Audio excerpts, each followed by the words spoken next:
Otep à tous, bien-aimés frères et sœurs. Je disais que Paul Kagame s'est fait avoir.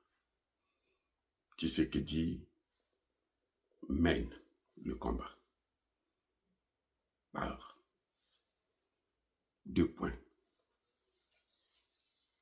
2-0. Sur le plan diplomatique, sur le plan même militaire. D'abord, sur le plan diplomatique, c'est le plus important. Là où Tshisekedi, bon, en tout cas, il est en train de faire des œuvres. Personne ne pouvait s'attendre, quand Tshisekedi est venu, que Tshisekedi puisse être soutenu par les amis de Kagame. Kagame a été lâché, littéralement lâché, par tous ses supporters, par tous ses maîtres, par tous ses fabricants. Ceux qui ont fabriqué le monstre sont en train de le détruire. Tshisekedi a gagné sur le plan diplomatique. C'est une victoire incontestable de Tshisekedi.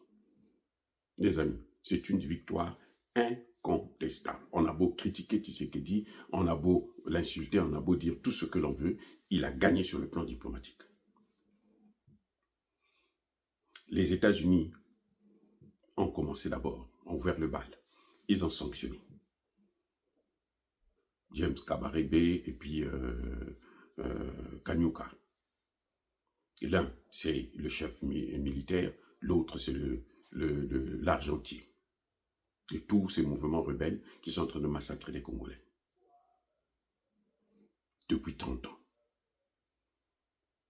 Il a gagné aussi sur le plan diplomatique parce que le Conseil de sécurité est venu avec des sanctions. Le Conseil de sécurité a sorti une résolution qui demandait à Kagame de quitter le territoire congolais avec tous ces hommes. Et il faut qu'il quitte. Tshisekedi a gagné.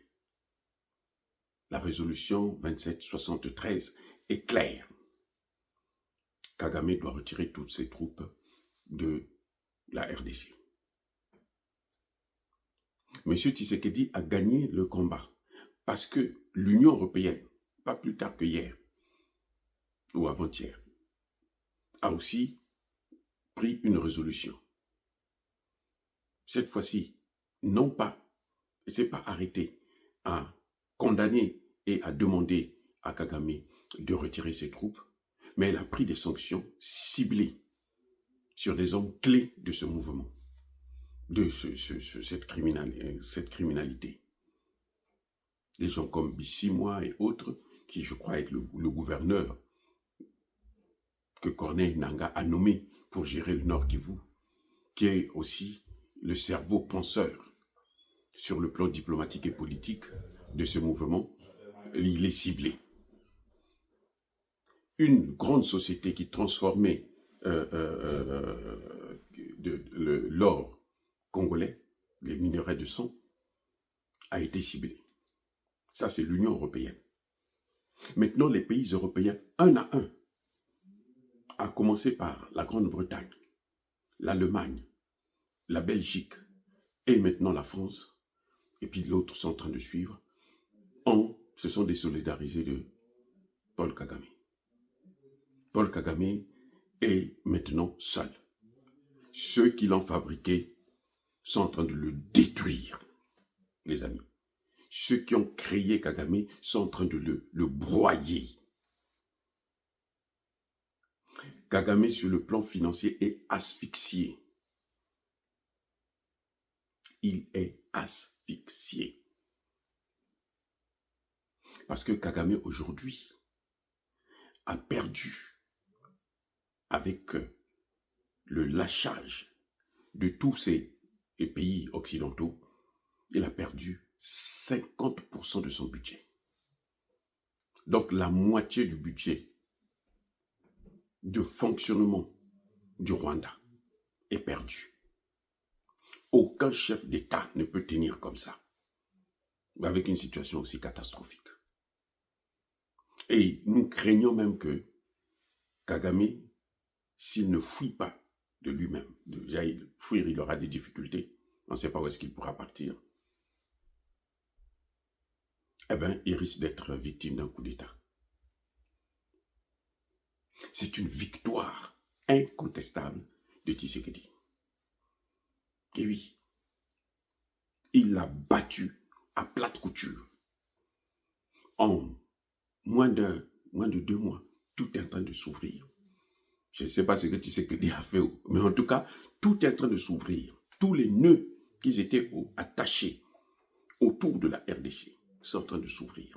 Vous savez, comme quand quelqu'un est envoûté, il est dans des difficultés énormes, et puis à un moment donné, vous voyez que les victoires sont en train d'arriver, il réussit partout. C'est ce qui est en train de se passer avec la RDC aujourd'hui. Si Tshisekedi arrive à conclure les accords avec les États-Unis, alors c'est fini. C'est fini pour Kagame. Il peut faire tout ce qu'il veut, c'est fini pour lui. Les amis, Tshisekedi a gagné. Sur le plan militaire, les combats sont maintenant dans Kivu, dans Bukavu, le sud du Kivu, là, à Bukavu, la capitale du sud Kivu. Il y a d'intenses combats à Bukavu. Cette fois-ci, ce ne sont pas les militaires, les FARDC, mais ce sont les Wazalendo. Le général Yakutumba et ses hommes sont en train de libérer le sud Kivu. Donc, si on n'appelle pas ça victoire, si on ne comprend pas que Tshisekedi est plus intelligent que Kagame, c'est qu'on a un autre problème particulier, personnel. Vous voyez, Katumbi est venu installer son QG aux États-Unis. Il sort pas moins de 60 000 dollars par mois pour financer les lobbies, pour arrêter Tshisekedi, ici aux États-Unis. Mais ça ne passe pas. Pendant que Kabila, lui, il est en train de sortir de l'argent pour investir, acheter des armes, ainsi de suite. La Belgique s'est engagée à paralyser, à mettre un embargo sur toutes les armes qui vont vers Kigali et qui passent par Bruxelles. La Belgique a mis un embargo là-dessus. Même si c'est européen, si ça passe par Bruxelles, c'est fini, ça n'arrivera jamais à Kigali. C'est ce que le gouvernement belge a décidé. Donc Kagame est foutu. Kagame est foutu. Sur le plan diplomatique, sur le plan militaire, il a perdu la guerre. C'est ce que vous voyez là. C'est juste, comment on appelle, hein, un coq qui n'a plus de tête et qui est en train la tête est en train de bouger, mais il est déjà neutralisé. Kagame est terminé. Et le temps nous le dira. Soyez bénis, abondamment bénis par le Dieu de Kémite et par nos ancêtres angélisés, mais que tous ceux qui persécutent le continent africain le pillent et le déstabilisent, qu'ils soient noirs, blancs, chinois, arabes, juifs, indiens ou qui qu'ils soient punis, maudits, foudroyés, neutralisés, écrasés, effacés par le Dieu de Kémite et par nos ancêtres angélisés. Vive l'Afrique éternelle, j'ai dit et j'assume.